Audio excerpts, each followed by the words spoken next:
Well, good morning, y'all. Good morning to everybody that's joining on the YouTube worlds. There's a few of them out there. We are finishing To the Hills today. So next week will be a new series. This is the wrap-up. How many of you were here last week?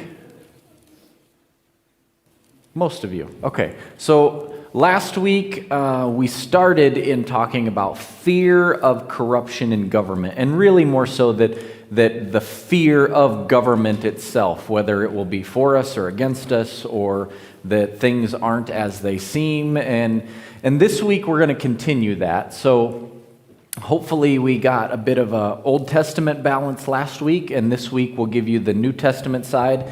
I will give you... I'll draw a few things on the board today just as recap from last week because they're visually helpful rather than me just saying them, and then I'll just leave this be. So we won't have a whole lot of board time today, but I want to be able to give us the ability to see that history. So we're talking a few thousand years of history that if you just want to talk about it and hear it is one thing, but then when you see it, it's a little bit easier. So think kind of a timeline as a bit of recap. And then we're going to approach a New Testament perspective and see how they kind of come together. And specifically, we're going to look at Romans 13. And if you've studied Romans 13 is one of those passages that you go, what? If you haven't studied Romans, you'll see why I say that in a few minutes. But I'm going to pray, and then I'm going to jump in with a few things on the board just to kind of get our brains refreshed on where we were. Spirit, I ask that you would come, and I pray that you would press pause on the busyness of the day, of the week, of the morning. I pray that you would help us to be here and be present, that we wouldn't be distracted by our phones, by the crock pot at home, by grandma's house, by the sidewalk that we have to shovel later, by the ice or the whatevers, that we would be here, that your voice would speak, that your words would fall like a heavenly rain into our ears, trickle down our spine, and change us simply in our hearing them. God, you brought the world in from the foundations. You gave it life and order and direction, and you set us on this path as your people. I pray that as we approach the next coming weeks, that you would be with us here in the United States as we look at a new election year, a cycle, enough news time and coverage to make all of us go crazy. And I pray that you would remind us of who we truly are in the midst of all of this. So Jesus, may you be our King. Amen. Okay, by way of recap, we begin, and I'm not going to do a whole bunch of, well, maybe I will, just a little bit. So we begin with this big globe thing that comes down, and this is not to scale at all, and there's some land here. Just think of that. Maybe that's quasi-Pangea, if we're still following that way. And from the beginning, we find in Genesis, God gives form and function and reality to all the things of the world. So he sets forth seasons and time and people to care for them and all of these elements. And then he gives, we get this pretty tree that if we kind of zip out of here, you get the tree and the two people that go, that didn't work so well.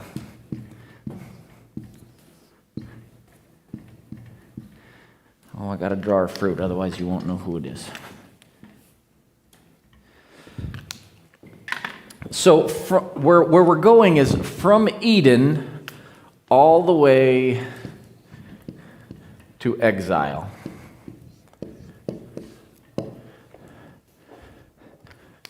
And within this, we find ourselves on the journey of, we have Adam and Eve where God says, here is how I want you to live with me. Care for the things that I've created. Don't touch that. Don't eat it. That one's for me. That one's not for you. And then we see between Adam and Eve's sons, Cain and Abel, the struggle between them and a jealousy and a rivalry for God's affection. And God says to Cain, I will place a mark on you. And he establishes that no one will be able to do anything to Cain. They won't be able to kill him because of the blood that he shed, which makes you wonder, okay, where were these other people when Adam and Eve were here, which is a whole different topic. But the point there is there are other people. And God establishes a governing principle between them. We move a little bit further. We find the boat that comes along with the guy that's got all the animals and the 40 days. And I didn't draw it with blue, but you know what I'm talking about there. He comes off of the boat, and God establishes a covenant with Noah and the people that would come from him and how to live. And he says, don't take life is the primarily the big thing, because God just took all the lives on the earth except for Noah's. Now something needs to start over. We move forward even further, and we find the struggle between Joseph and the Egyptians, between the Egyptians and slavery, until eventually we get the tablets and Moses. And I'll just draw those kind of quick. That doesn't look right, but you get the picture. I gotta erase that. That's awful.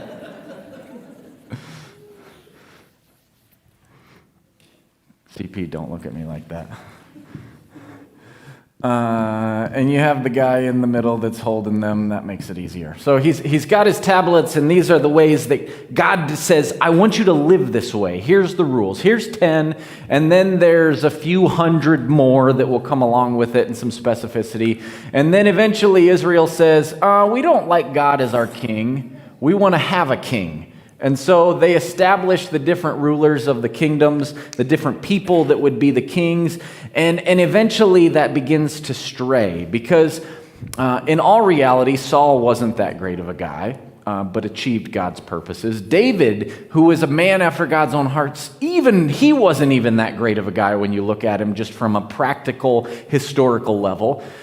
His son Solomon was kind of friendly, and then eventually Solomon's sons break everything apart, and we get northern kingdom and southern kingdom. You get the 10 tribes in the north, you get the 2 tribes in the south, and God sends Assyria, the biggest, baddest, scariest people on the planet at the time, to punish them.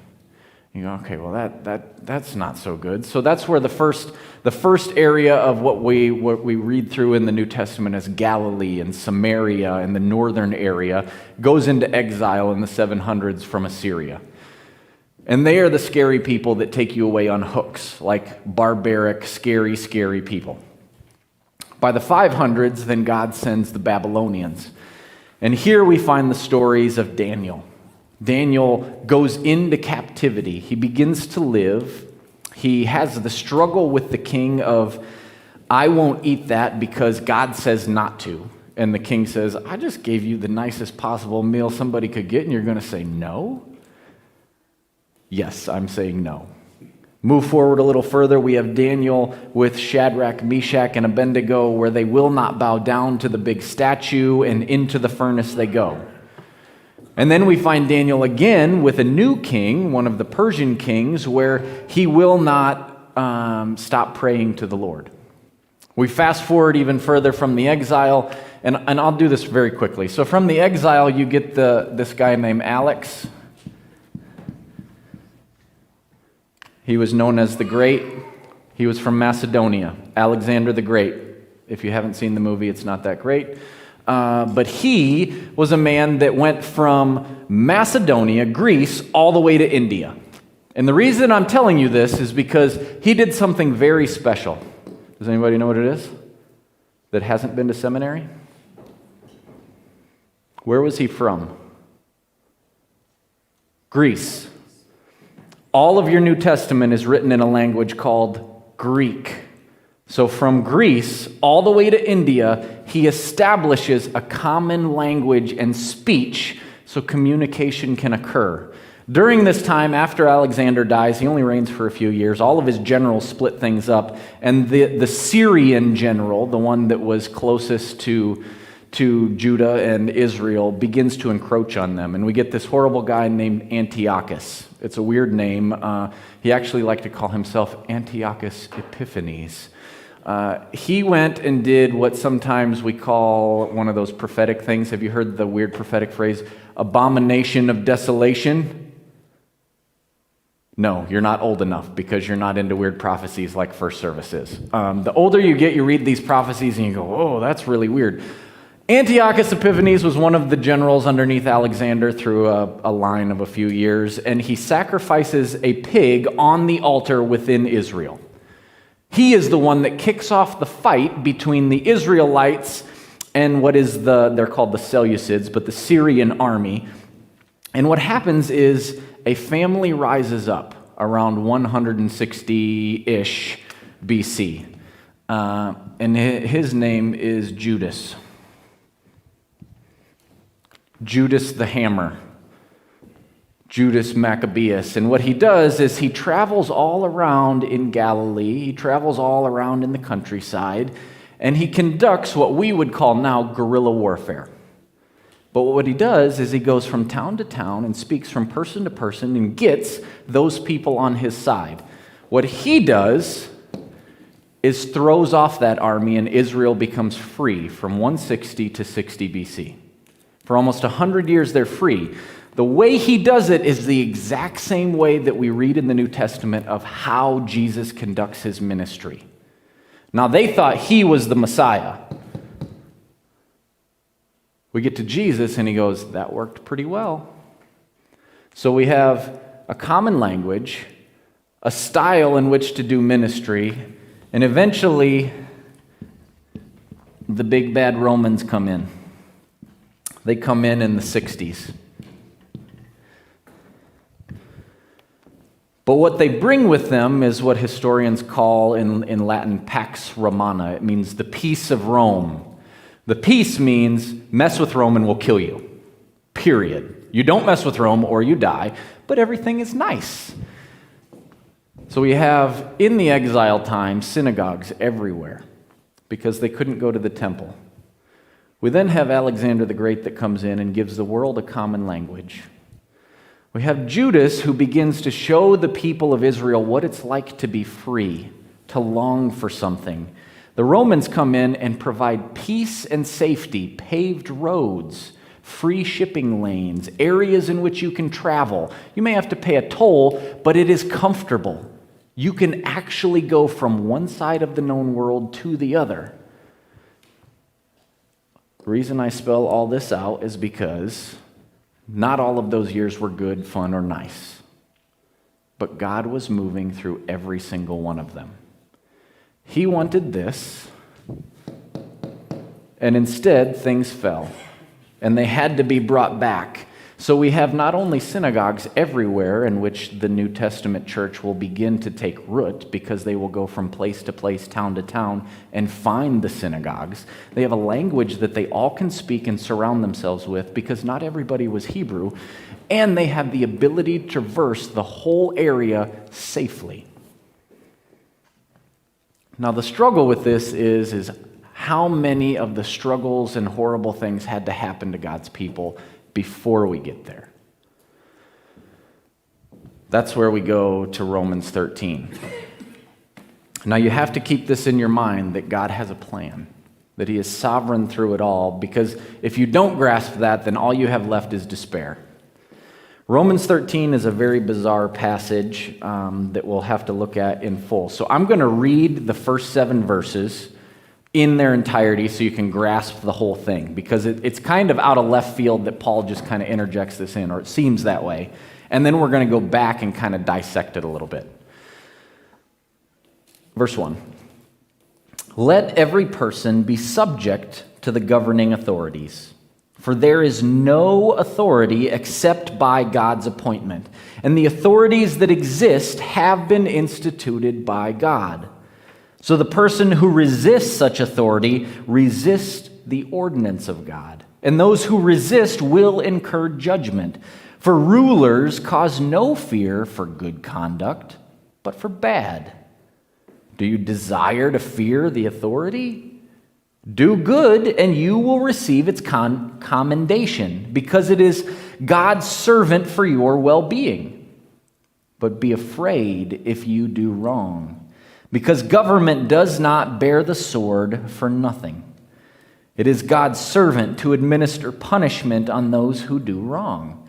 Therefore, it is necessary to be in subjection, not only because of the wrath of the authorities, but also because of your conscience. For this reason, you also pay taxes. For the authorities are God's servants, devoted to governing. Pay everyone what is owed. Taxes to whom taxes are due, revenue to whom revenue is due, respect to whom respect is due, and honor to whom honor is due. Okay, right off the bat, you read that first kind of thing, and then what you should think of is, how did that apply to communist China under Mao? The underground church. How does that apply to the people of Cambodia under Pol Pot? Or Korea? Vietnam? Rwanda and the Tutsi people? The Soviet gulags? Read that passage to the people that lived through the Holocaust. Doesn't matter what side you're on in that. That was awful.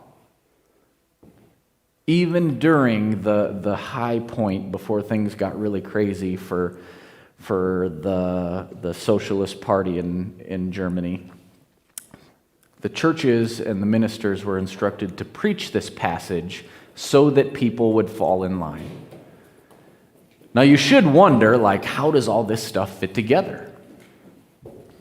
Well, you have to think from Paul's mindset as he's looking back a few thousand years and saying, how did God move? What did God do? So he begins to tell the people this. The people in Rome, who, by the way, are in a bit of a persecution themselves, they have the struggle of the Jewish Christians actually the Jews themselves were kicked out of Rome in the 50s. And by the time you get to the 60s, there's Jews coming back, there's Gentile Christians together, and then there's Nero. Just after this letter is written is when Nero decides that he doesn't like Christians because they're the easiest one to blame for his kind of weird psychotic episodes.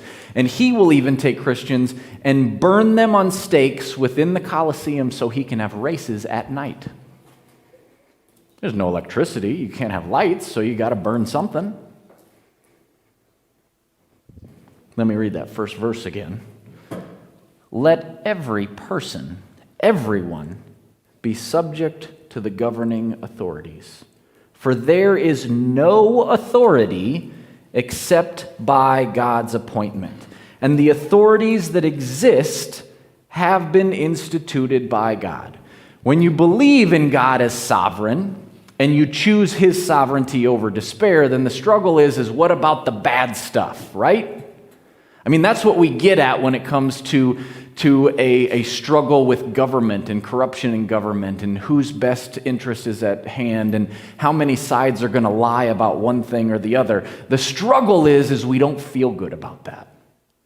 We want things to be smooth. We want things to be calm. We want that peace that God talks about, that we find in the Gospels, and it's not there.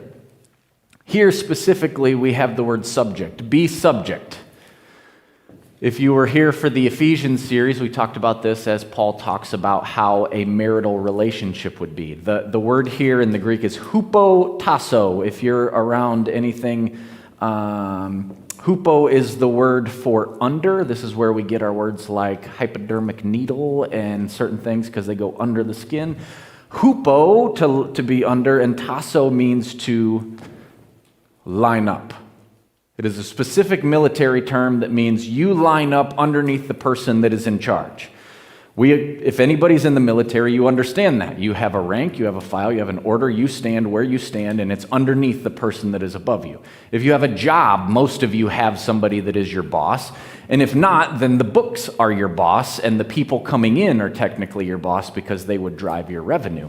Within that, you stand under them. And so what Paul is saying, underneath them, you must be subject. Another word here that I really like, that we tend to not like as well, is submission.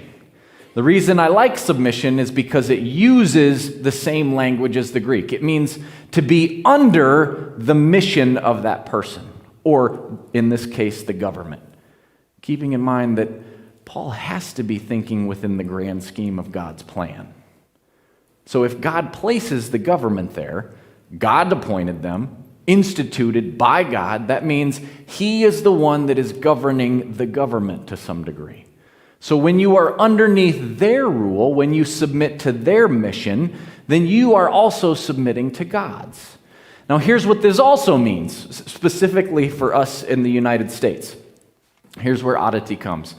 I have this thing where I will tend to just ask people things or talk about things that are kind of those subjects that you just don't do. And so I've made it kind of my mission over the last week-ish to just ask people if they voted and who they voted for. And the response is, nobody yet has told me. Oh, did you vote? Yep. Who'd you vote for? Change the subject or talk about something else. And it's multiple people, and here's the thing.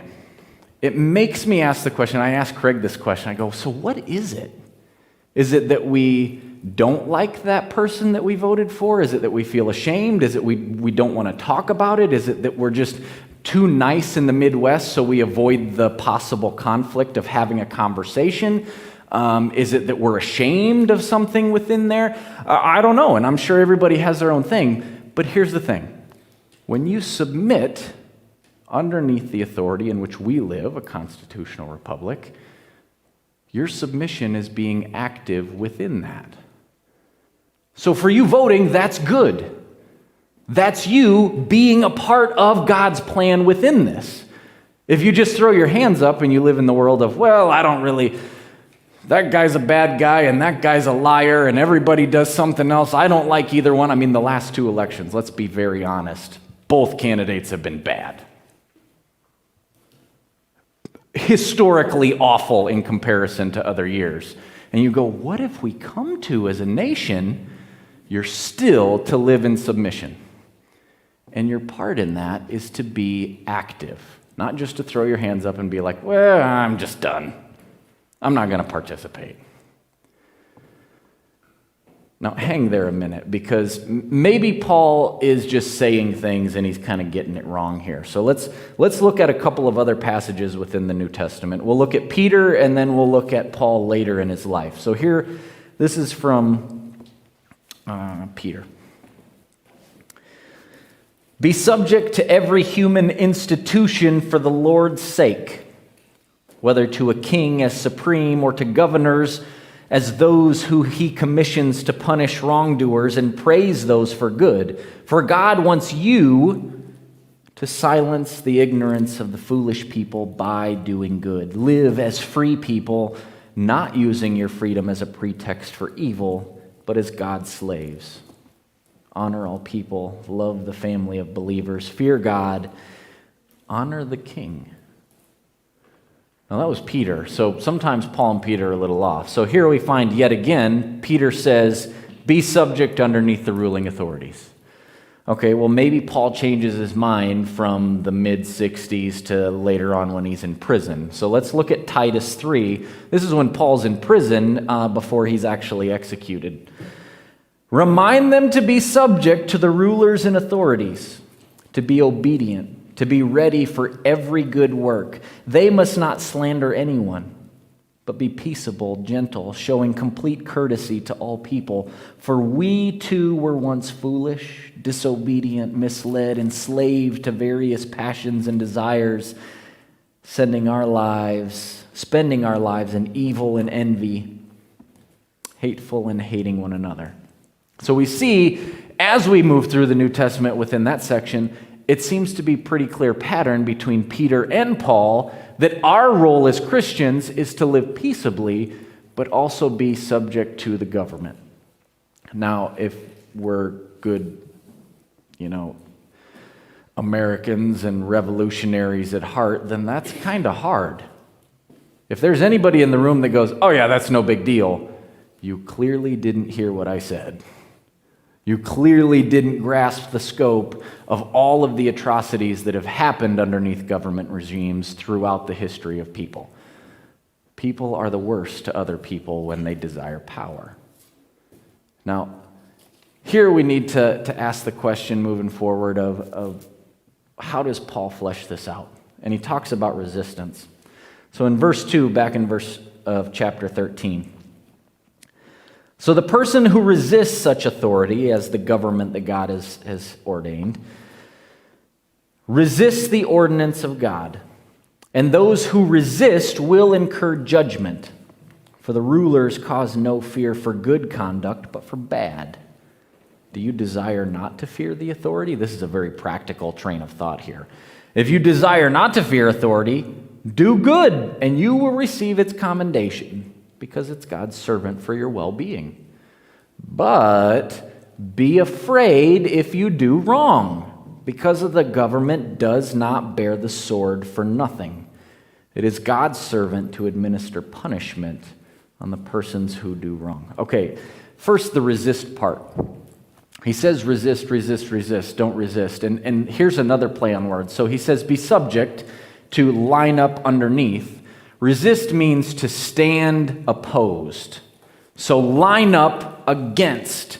Maybe a better kind of translation here that we would grasp from the kind of military language would be revolt.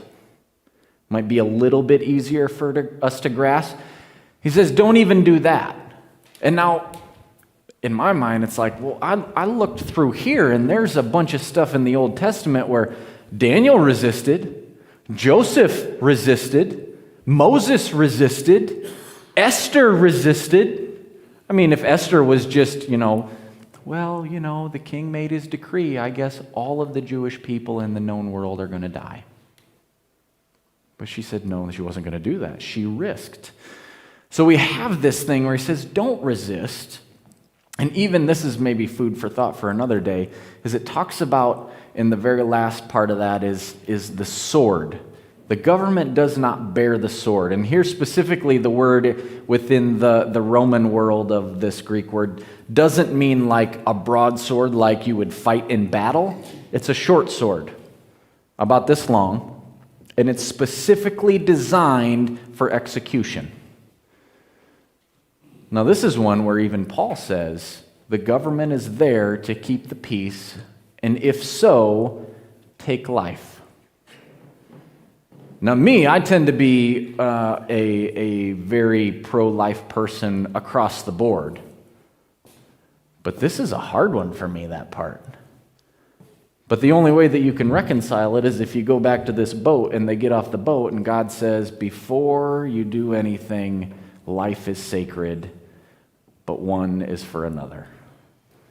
That's not easy to swallow. So here's what we should do. Let's jump through the book of Acts. I got 3 passages in Acts where we're going to look at where do we see resistance? Where do we see it within Peter and the apostles? Where do we see it in Paul? And where do we see it in Paul later in the book? Acts 5, Peter and the apostles have just kind of gone out into the area of Jerusalem and Judea, and they're sharing the good news that Jesus has been resurrected. They have seen him. They've eaten with him. He's been ascended. Now God is beginning this church. Now the high priest rose up, and all those with him, that is the religious party of the Sadducees, and they were filled with jealousy, and they laid hands on the apostles. Now I didn't translate this the exact way that the Greek does, but it means they took a big whoopings. This is kind of one of those where if you were a kid and your dad goes, don't make me come back there, you're like, oh, okay, that's the connotation here. The religious leaders had them beaten, and they put them in the public jail, not just the Hebrew jail where King Herod had overseeing, but the jail that the Romans had. They put them in the public jail, and during the night, an angel of the Lord opened the doors of the prison and let them out. Go and stand in the temple courts and proclaim to the people all the words of this life. When they heard this, they entered the temple by daybreak and began teaching. A little further on. When the Sadducees, came back and grabbed them, they're like, how'd you guys get out? When they brought them, they stood before the council, and the high priest questioned them, saying, We gave you strict orders not to teach in this name, in the name of Jesus. Look, you have filled Jerusalem with your teaching, and you intended to bring this man's blood on us. Peter's response, we must obey God rather than people. The God of our forefathers raised up Jesus, whom you seized and killed by hanging him on a tree. So what we see, at least in this instance, is when God initiates the resistance, it's okay. Now, when I studied this text, here's what most commentators do, is they read that last verse. We must obey God rather than people. Okay, that's good, but they leave out the beginning where an angel of the Lord opened the gate and told them. Like, that's pretty specific. Hey, come on out, guys. Go get them again. Like, that's a pretty clear instruction. They've just seen Jesus resurrected from the dead, and now one of the heavenly hosts stands before him and says, go out and keep going. So they do. Well, let's see how Paul plays things out in Acts 16. I think this is in Philippi, maybe? Now, about midnight, Paul and Silas were praying and singing hymns to God, and the rest of the prisoners were listening to them. This is, in my head, I picture them having like a little jam session, and the other prisoners are like, hey, I like these new guys. They're pretty good. Suddenly, a great earthquake occurred, so that the foundations of the prison were shaken. And immediately, all of the doors flew open, and the bonds on all the prisoners came loose. When the jailer woke up, he saw the doors of the prison standing open, and he drew his sword, the little one, and was about to kill himself because he assumed the prisoners had escaped. Now here's where it gets, but Paul called out loudly, do not harm yourself, for we are all here. Calling for the lights, the jailer rushed in and fell down trembling at the feet of Paul and Silas. Then he brought them outside and said, sirs, what must I do to be saved?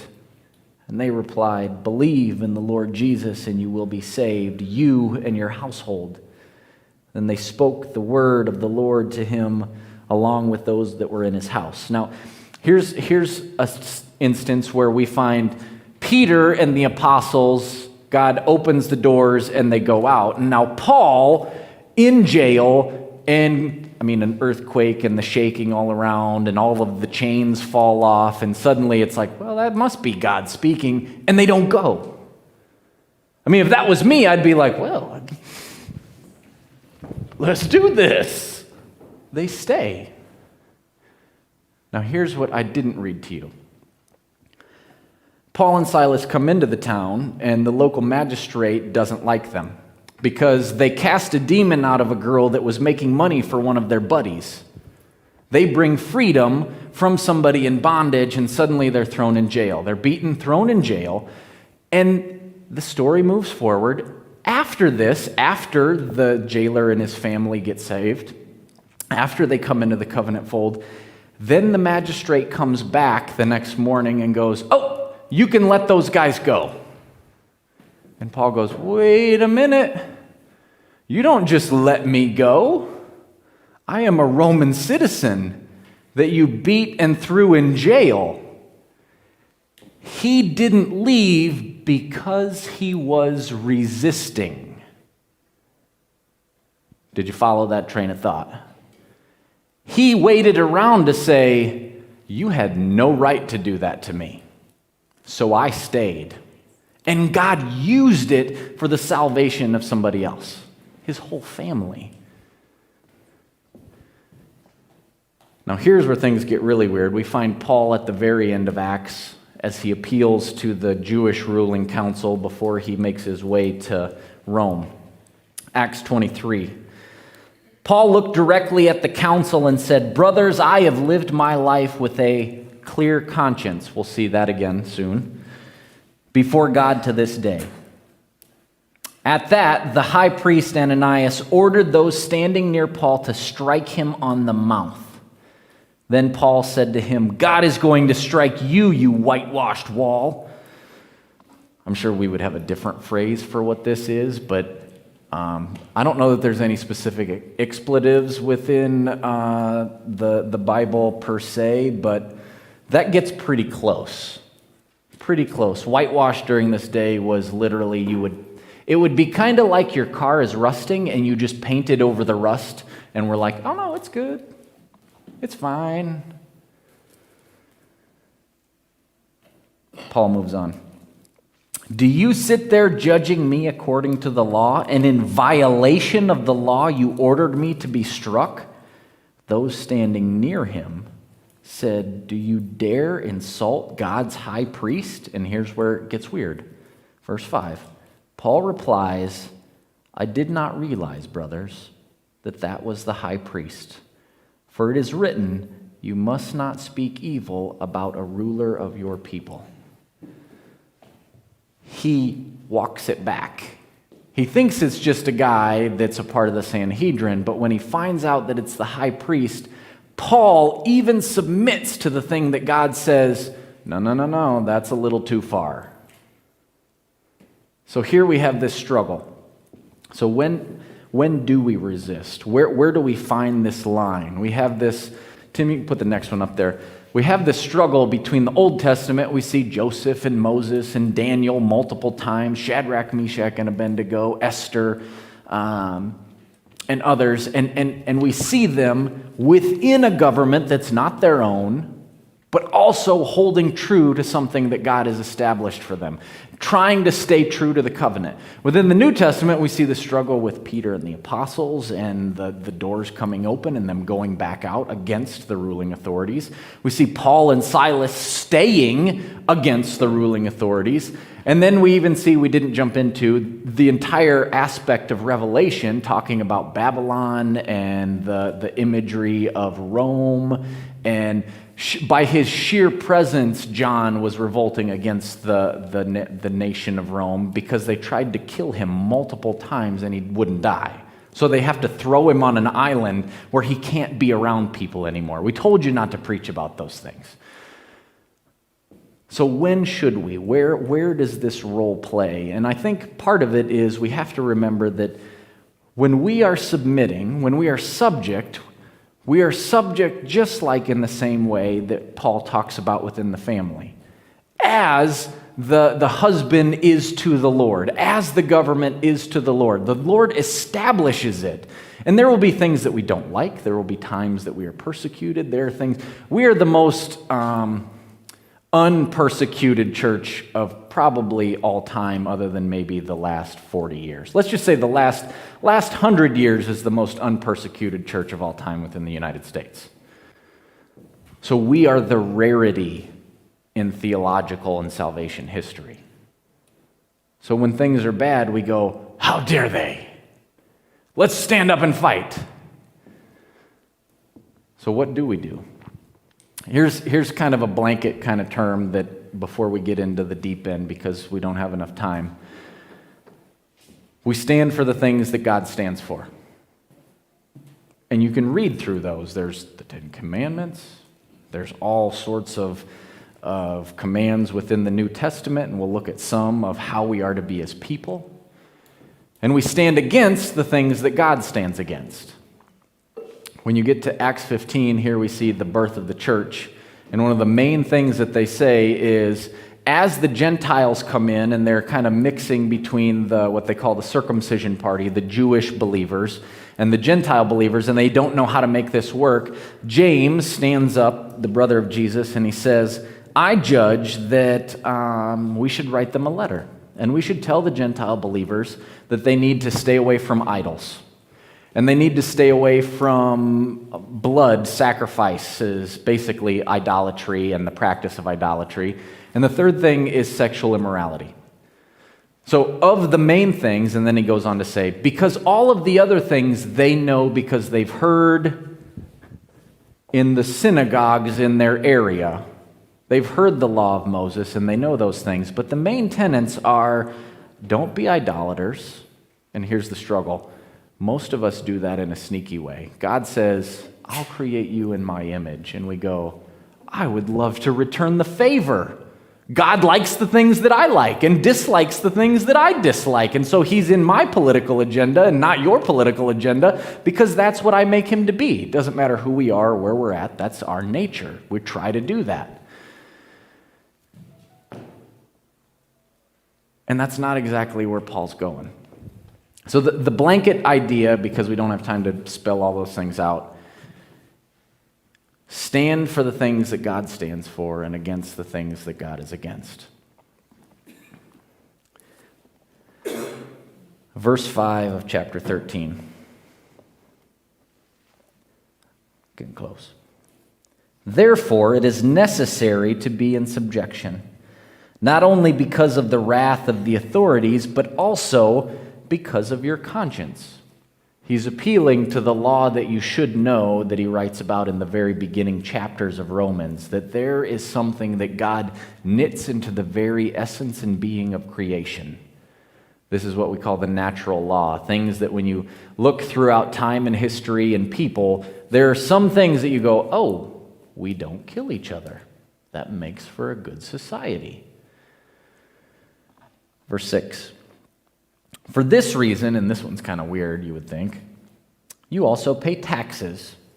For the authorities are God's servants devoted to governing. Pay everyone what is owed, taxes to whom taxes are owed, revenue to whom revenue, respect to whom respect, honor and whom honor is due. Now, here I think Paul is remembering a teaching. So he's just talked about how you relate to the world around you, how you relate to the governing officials around you, what your place is in that. And we see in his own life that there are times that you must stand against, that there are times that you resist when things go beyond what God intends. Luke 20. Here he talks about taxes, and this is what came to my mind, so I'm hoping it was what came to Paul's mind.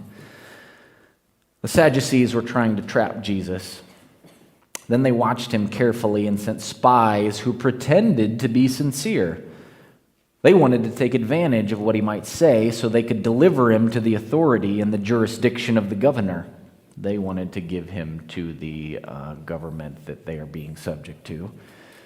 Thus they asked him, "Teacher, we know that you speak and teach correctly and show no partiality, but teach the way of God in accordance with the truth." This is like their noses are really brown and dirty at this point. You can feel the setup coming.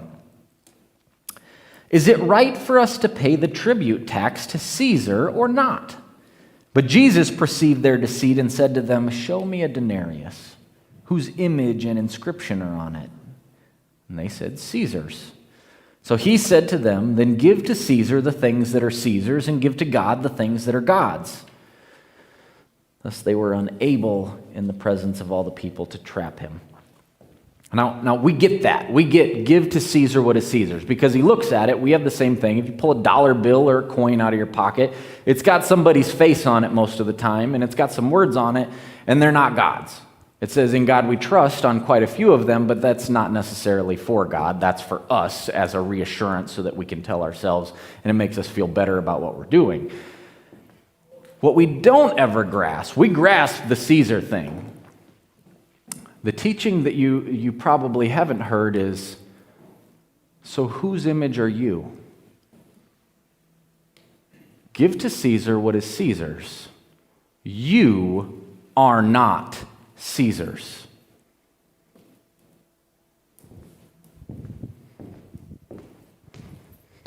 Male and female, he created them in his image.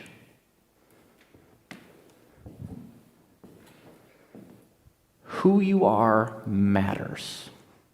How you live in the world matters. To grasp that, you get the context of Romans 12. Before he gets to telling them how to behave within the government, he tells them how to behave, period, because they bear the image of God and they don't bear the image of the world. "Therefore I exhort you, brothers and sisters, by the mercies of God, to present your bodies as a sacrifice." Now what happens to sacrifices? They get killed. So he specifies that. Don't just run off and be dumb and get yourselves killed. Present your bodies as a sacrifice, living, holy, and pleasing to God, which is your reasonable service. This is what you're supposed to do. Do not be conformed to the present world, but be transformed by the renewing of your mind, so that you may test and approve what the will of God is, what is good and well-pleasing and perfect. Now, he says this later again, which we just read in chapter 13, when he says, your conscience. Now, most of us know that verse, live as sacrifice, I got that, but we don't know how he spells it out. And this is a great wedding verse. I actually did this one for Courtney and Don a few weeks ago. Verse 9 of chapter 12. Love must be without hypocrisy. Abhor what is evil. Literally, it means there's a disgusting taste in the back of your mouth for evil. Cling to what is good. Literally, glue yourself to good things. Be devoted to one another with mutual love, showing eagerness and honoring one another. Do not lag in zeal. Be enthusiastic in the Spirit. Serve the Lord. Rejoice in hope. Endure in suffering. Persist in prayer. Contribute to the needs of the saints. Pursue hospitality. Bless those who persecute you. Bless and do not curse. Rejoice with those who rejoice. Weep with those who weep. Live in harmony with one another. Do not be haughty, but associate with the lowly. Do not be conceited. Do not repay anyone evil for evil. Consider what is good before all people. If possible, so far as it depends on you, live peaceably with all people. Do not avenge yourselves, dear friends, but give place to God's wrath.